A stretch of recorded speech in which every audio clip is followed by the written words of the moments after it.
Остинские дети, вывезенные из Сирии, прибыли во Владикавказ и уже находятся у близких родственников. Вернуть 7-летних двойняшек и 5-летнюю девочку удалось благодаря усилиям депутата Госдумы Зураба Макиева.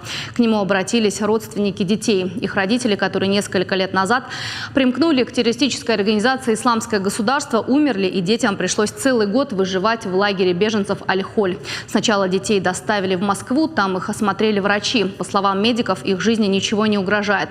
Дальше к работе приступят психологи. Сегодня детей привезли во Владикавказ, они будут жить у тети родной сестры их матери. В сентябре двойняшки должны пойти в школу, а младшая девочка в детский сад. По словам Зураба Макиева, семье будет оказана всяческая поддержка. Мы сделаем все для того, чтобы они так и остались в кругу семьи, в кругу родных людей.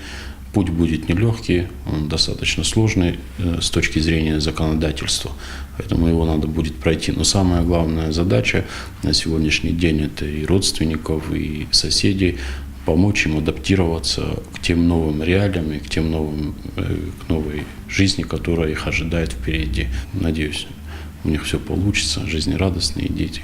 Поэтому хочу отдельно обязательно поблагодарить всех тех людей, которые были задействованы в этом сложном процессе по их возвращению, потому что путь был нелегкий, он очень был сложный.